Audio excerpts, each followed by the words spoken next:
Have you ever had the issue where you wanted to use a small MP4 file in the free version of Davinci Resolve on Linux? Well, I've had that problem. You try to drag it into Davinci Resolve and nothing happens. You get a big black square. So what I did was I wrote a small application in Java that you can execute, and partnering it with FFMpeg, it'll convert your files from an MP4 into a usable format on Davinci Resolve. So let's take a look here. If we go to videos and you have a small little MP4 file here, we can double click and we can see that this is actually a video that plays, and it has some cute little script and animation present that you would like to import into your Davinci product.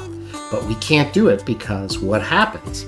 If we do that, we open up Davinci Resolve here, and if we go to drag that MP4 video in here, due to the lack of codecs in the free version, you'll see there's a black square, and if we drag it onto the timeline, there's no sound, there's no video, and if we play it, we have a big black square. So what are we going to do about that?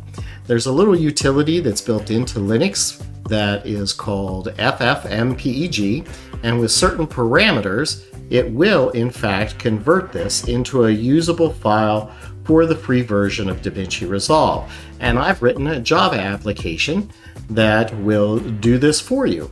Only one file at a time, and I called it Leonardo. I thought that was a little bit funny since it's working with Davinci, and I have it set up as an executable here. If you do not have it set as an executable, you'll have to run it from the terminal, but I can double click and it opens up my little file here that we see that this is a little piece of small Java software.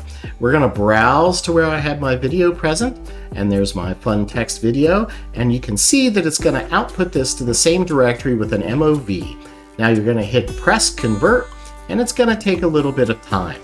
Doing the conversion, particularly if it's a large video, is going to take quite a bit of time. The button pops out, that tells us that it's done. We can close the application. If we go back to videos, we can see now that we have an MOV file, and if we double click on that, VLC will show you that it is exactly the same video that we saw before. Let's open up Davinci and see what happens if we try to import it. We'll drag and drop that MOV file. It's going to ask us if we want to change the frame rate, and we're going to drop it onto the timeline here, and that volume is going to be out of sight. Let me turn that down here a little bit, and we see if we play this, we in fact have the video and the sound that works for Davinci Resolve. This is version 19 here, but it should work for any version newer than that as well.